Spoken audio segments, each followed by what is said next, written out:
ये 6 साधन अपनाने चाहिए।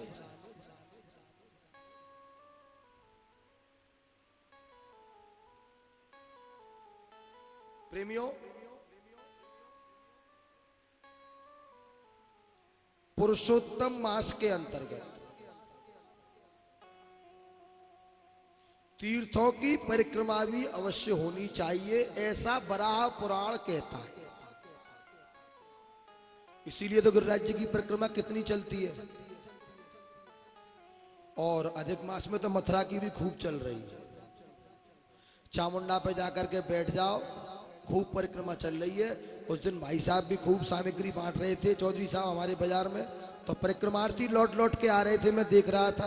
कल की बात है भाई साहब, कल भाई साहब ने खूब शरबत बांटा है, खूब पुण्य करते हैं भाई साहब।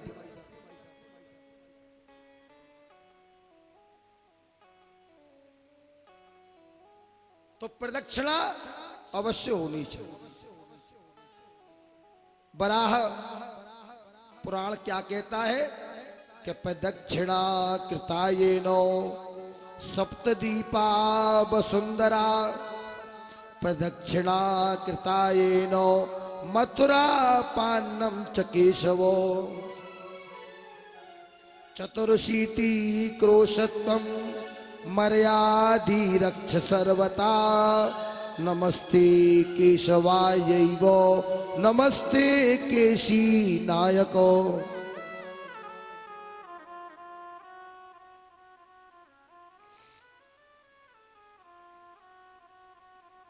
यदि एक प्रदक्षिणा किसी भी तीर्थ की जाए तो क्या मिलता है? प्रदक्षिणा कृतायेनो सप्तदीपा वसुंधरा। बोले समस्त पृथ्वी की प्रदक्षिणा करने का फल पुरुषोत्तम मास में किसी भी धाम की परिक्रमा करने से प्राप्त होता है, ऐसा वराह पुराण कह रहा है।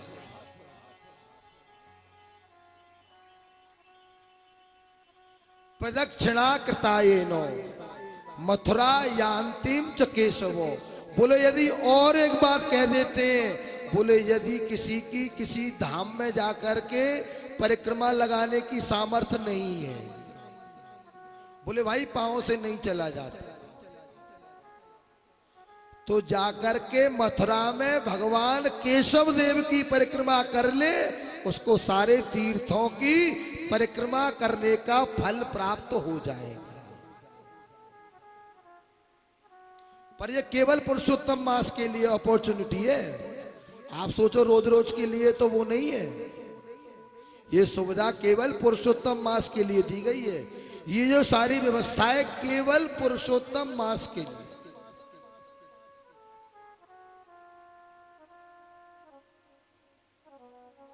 पुरुषों में सबसे उत्तम हमारे भगवान श्री कृष्ण, और उसके बाद नरों में उत्तम कौन है बताओ?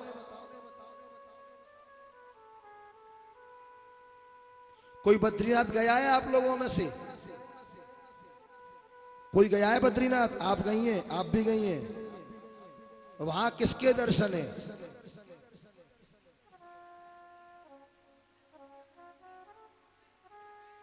नर और नारायण।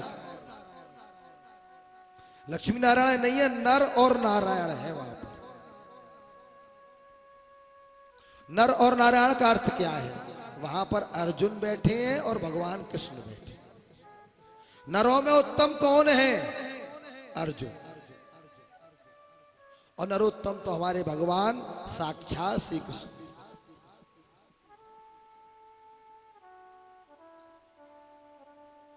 प्रेमियों,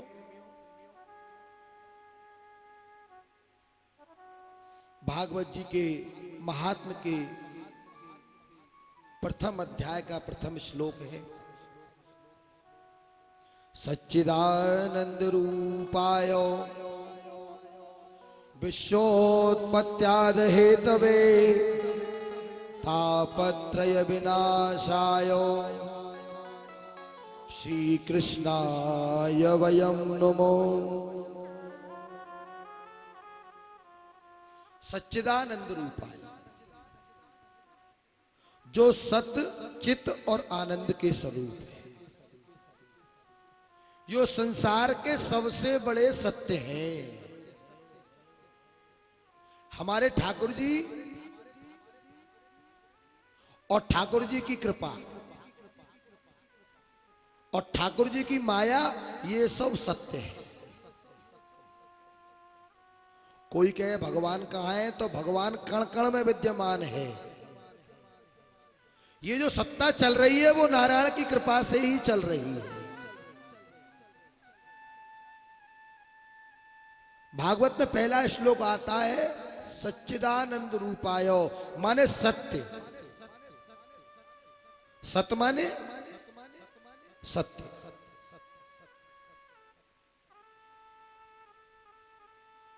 जीव को संसार में रहते हुए सत्य का आचरण करना चाहिए,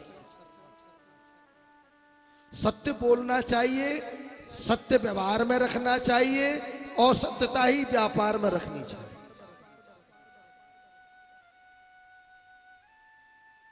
पर हम लोगों की स्थिति बड़ी गड़बड़ है। हम लोग सुबह से लेकर के शाम तक केवल झूठ बोलते, झूठ का खाते, झूठ का कमाते और झूठ में ही वो पैसा चला जाता।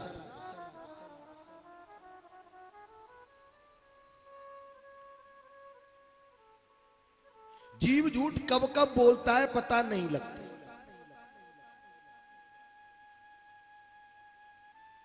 साच बराबर तप नहीं, झूठ बराबर पाप, जाके हृदय साच है, ताके हृदय आप।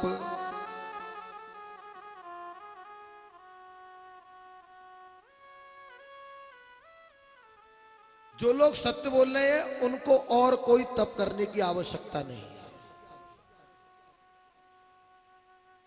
सत्य बोलना बहुत बड़ा तप है। कोई यदि ये कहता है कि मैं झूठ नहीं बोलता, तो प्रेमियों वर्तमान की स्थिति ऐसी हो गई है जीव की, वो कब झूठ बोल देता है उसको मालूम ही नहीं पड़ता। और आजकल तो हम लोगों ने एक डिबिया खरीद ली है झूठ बोलने की, जिसको हमने नया नाम दिया है, क्या नाम दिया है? मोबाइल। मोबाइल पे केवल झूठ ही झूठ बोलना है। और एक बात, जिन लोगों को सोफा पे बैठ के बात करनी है ना, वो बाहर जाके बात करें, और जिनको कथा सुननी है वो कथा सुने। प्रेम से बोलो राधे राधे। दोनों बहन आपस में बैठ के गुटर गुटर लग रही हैं। जय जय श्री राधे।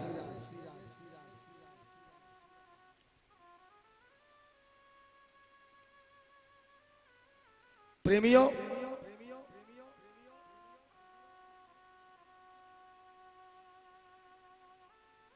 मैं किसी को पथभ्रष्ट नहीं होना था, होने दे सकता, मेरी ये आदत है। कुछ कोई सो रहा होगा तो उसको जगाऊंगा, और जो इधर उधर जा रहा है तो उसको बुला करके इधर ही लाऊं।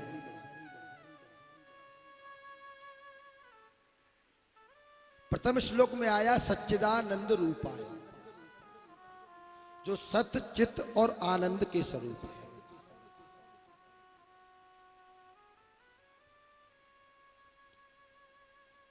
जिनके आने से आनंद हो जाता है, जिनकी कृपा से आनंद हो जाता है, जिनके दर्शन से आनंद हो जाता है, जिनकी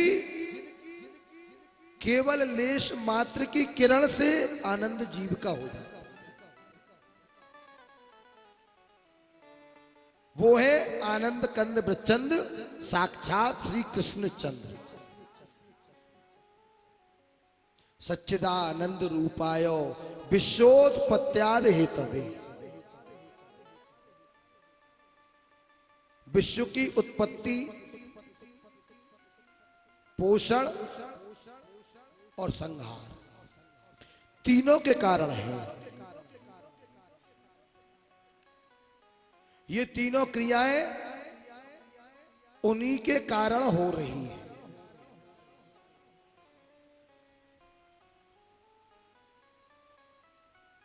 विश्वोत्पत्त्यादि हेतुवे, जो विश्व की उत्पत्ति करने में सामर्थ्यवान है, पोषण करने में सामर्थ्यवान है, और केवल एक भ्रकुटी टेढ़ी करके संपूर्ण सृष्टि का संहार करने में सामर्थ्यवान है।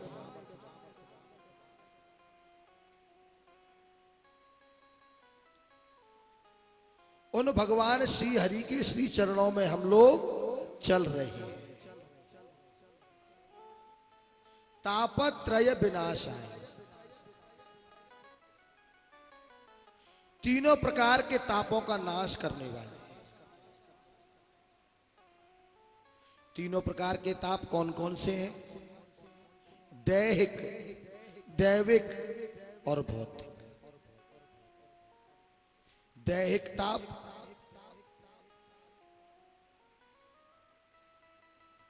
कथा सुनने जा रहे थे, गर्मी ज्यादा थी, धूप लग गई। धूप लग गई तो लू लग गई, और लू लग गई तो थोड़ी तबीयत गड़बड़ हो गई। आदि दैविक ताप। बोले क्या हुआ? बोले दैवीय कार्य करने जा रहे थे, फिर भी हमको दैवीय ताप लग गया। कई कथा में आ रहे थे, दैवीय कर्म करने आ रहे थे, फिर भी दैवीय ताप हमको लग गया। दैहिक, दैविक।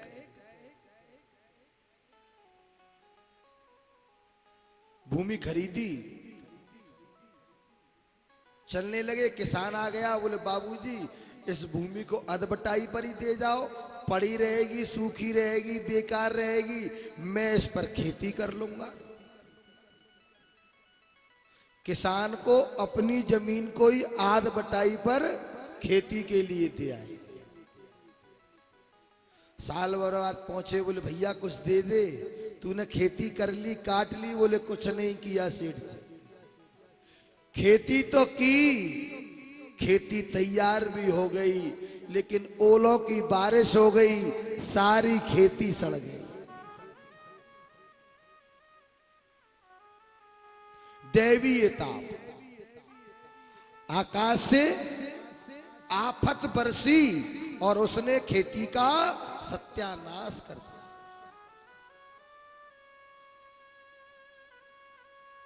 दैवीय ताप। भौतिक ताप,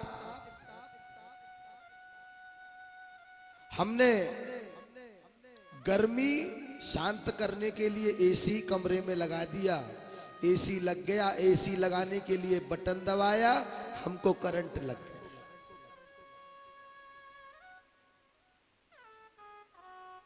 भौतिक ताप। दैहिक, दैविक, भौतिक ताप। रामराज काहू नहीं व्याप।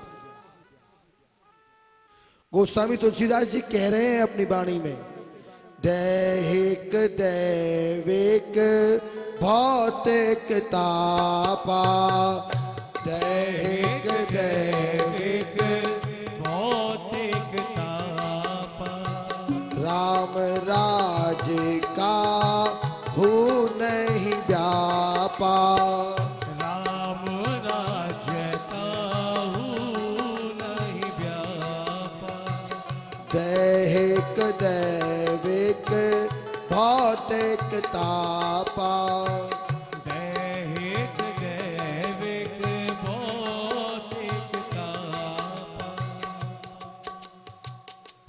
राम राज काहू नहीं व्यापा। बोले यदि राम के राज्य में पहुंच जाएंगे तो ये कोई भी ताप हमको सताएंगे नहीं।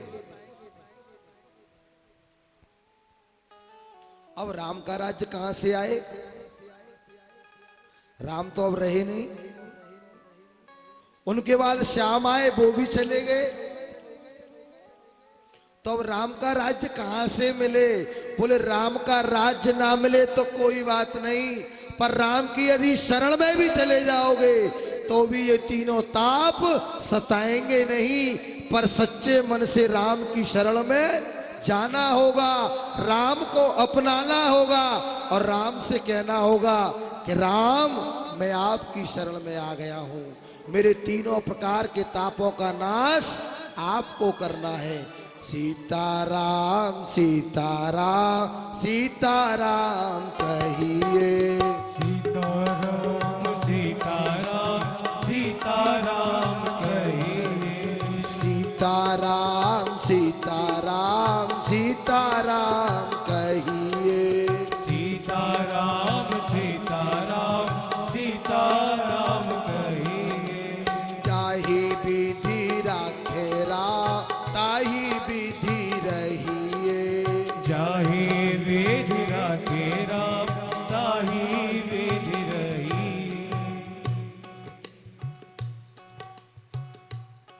अब सीताराम की शरण में पहुंच जाएंगे तो मां करना क्या होगा? क्या शरण में पहुंचने से ही काम हो जाएगा? बोले नहीं भैया, वहां जाके भी कुछ करना पड़ेगा, तभी तो वो अपनी सेवा में लेंगे। पर राम के राज्य में पहुंच करके राम की सेवा में पहुंचना भी बड़ा काम। कुछ लोग तो दूर दूर से ही चले आते हैं मंत्रियों के पास से। कुछ लोग चापलूसी करके अंदर घुस जाते हैं और अपना काम बना करके लाते हैं। वो चापलूसी क्या है? जो ठाकुर जी चाहते हैं वो हमको करना होगा। क्या करना होगा?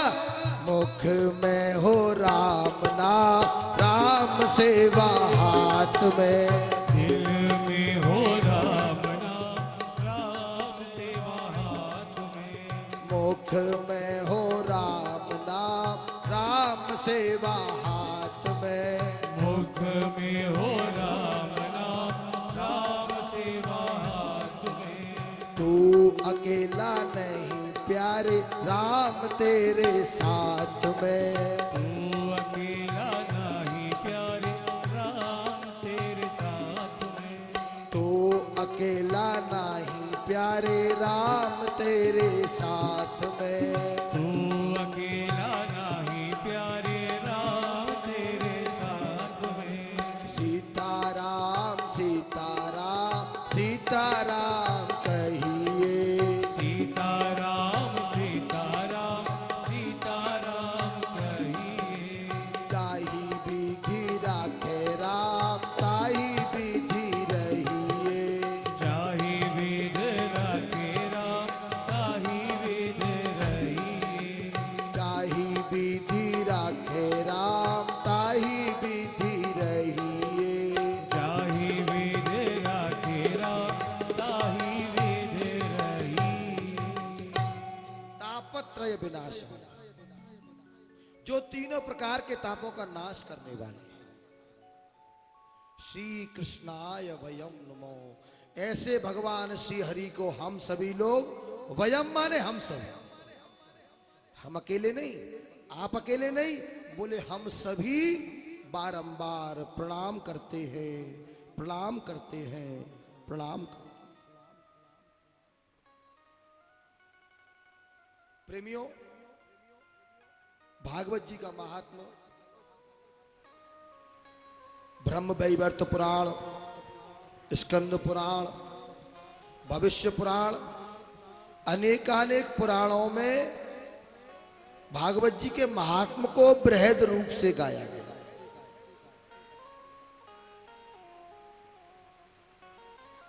एक बार नैमिषारण्य तीर्थ में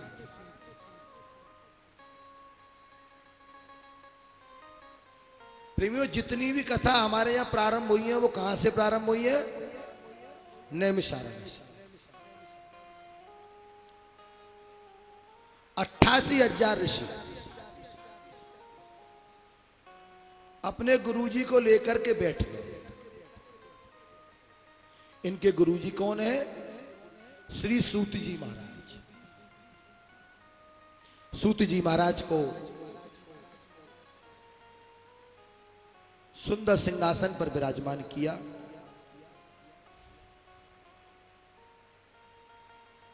और सूत जी महाराज से निवेदन कहा, गुरुदेव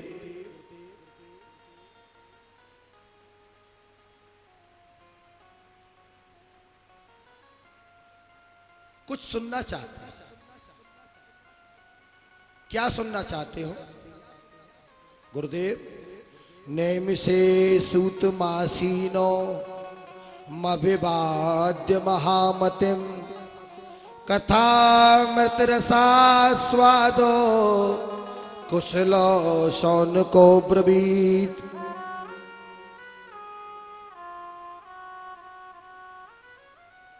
हे सूत जी महाराज, आप हमें हृदय को पवित्र करने वाला कुछ सुनाइए,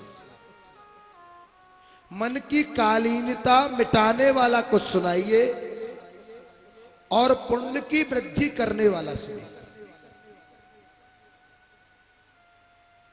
शौनकादि 88,000 ऋषि कहने लगे, हे सूत जी, अज्ञान ध्वांत विध्वंसो कोटि सूर्य समप्रभो सूताख्याहि कथा सारम मम कर्ण रसायनम। भक्ति ज्ञान विरागाप्तो विवेको वर्धते महान माया मोह निराश्च वैष्णवै क्रियते कथम। हे सूत जी, कुछ ऐसा सुनाइए कि हमारे हृदय का अंधकार दूर हो जाए। अज्ञान ध्वांत विध्वंसो, बोले हमारे हृदय पर जो अज्ञान का पर्दा पड़ा हुआ है वो पर्दा हट जाए, वो कालिक मिट जाए, वो आवरण समाप्त हो जाए।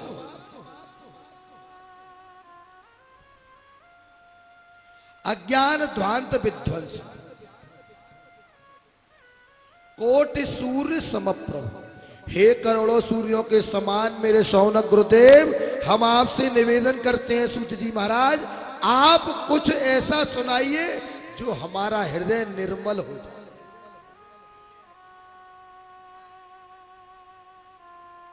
और जब हमारे हृदय से अंधकार दूर हो, मलिनता दूर हो, तो हमारे हृदय में करोड़ों सूर्यों का प्रकाश भी होना चाहिए। कोटि सूर्य समप्रभो सूताख्याहि कथा सारा। हे सूत जी, बहुत बड़ी बड़ी कथा सुनने का मन नहीं है, बहुत लंबे वृत्तांत सुनने का भी मन नहीं है। सूताख्याहि कथा सारम, बोले आप मुझे कथाओं का सार सुनाइए, हमको कथाओं का सार मिलेगा, हमको आनंद आएगा। मम कर्ण रसायन, बोले जब वो हमारे कानों में जाए ना तो औषधि के रूप में जाए। रसायन कहते हैं औषधि को, दवा। मम कर्ण रसायन। और बोले महाराज जो भी सुनाओ वो भक्ति ज्ञान वैराग विवेक सबसे परिपूर्ण होना चाहिए। भक्ति ज्ञान विरागाप्तो विवेको वर्धते महान माया मोह निराश्च वैष्णवै क्रियते कथम। बोले कुछ ऐसा सुनाइए जो कि हमारी भक्ति की वृद्धि हो, हमारे ज्ञान की वृद्धि हो, हमारे वैराग्य की वृद्धि हो, हमारे विवेक की वृद्धि हो। जब तक विवेक नहीं आएगा तब तक हमको ज्ञान प्राप्त नहीं हो सकता। विवेको वर्धते महान।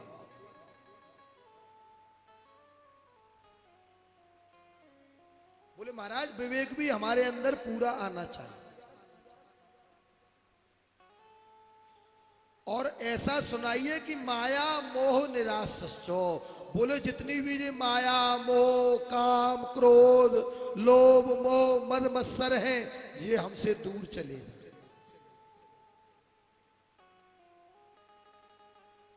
वैष्णवई क्रियते कथि, जो वैष्णवों के कर्म हैं उनको हम करें। हे गुरुदेव, कलयुग का प्रभाव चारों तरफ है। ए घोरे कलौ प्रायो, बोले इस समय घोर कलयुग चल रहा है। हे घोरे कलौ प्रायो, बोले महाराज इस समय घोर कलयुग होने के कारण जीवश्चा सुरतांगतो, बोले जीव गलत कर्म करके नरकों की ओर जा रहे हैं। क्लेशाक्रांतस्य तस्यैव शोधने किम परायणम, बोले इतने क्लेश भरे कर्म कर रहे हैं कि उनको बचाने वाला कोई नहीं है। शोधने किम परायणम, बोले कोई भी कर्म उनका सही फलीभूत नहीं हो रहा। महाराज जीव केवल पाप कर्म कर रहा है। सूत जी महाराज कहने लगे, ऋषियों मैं तुम्हें एक प्राचीन काल का इतिहास श्रवण कराऊं। प्राचीन काल में एक राजा थे जिनका नाम था राजा परीक्षित। राजा परीक्षित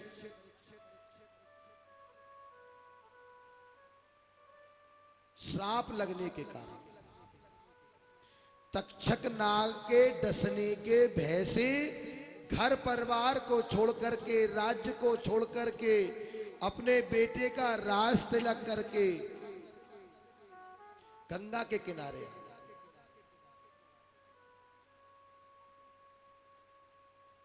सुखदेव भगवान ने राजा परीक्षित पर कृपा की।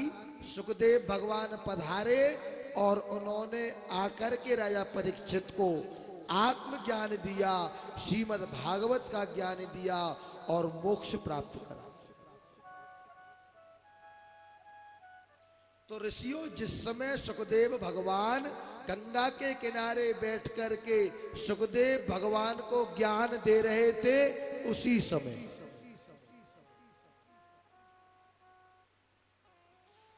देवता लोग स्वर्ग से अमृत का कलश लेकर के आए। अमृत का कलश ला करके सुखदेव भगवान के सामने रख दिया और निवेदन किया कि भगवान गुरुदेव, जो राजा मरने वाला है, जिसको 7वें दिन तक्षक नाग आएगा, आकर के डसेगा, वो काल के गाल में समा जाएगा, उसको अमृत का पान करा करके आप अमर कर दीजिए।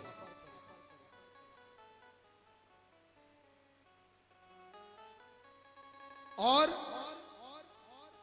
हमको इस कथामृत का पान करा दीजिए जो कि आप राजा को कराने जा रहे हैं।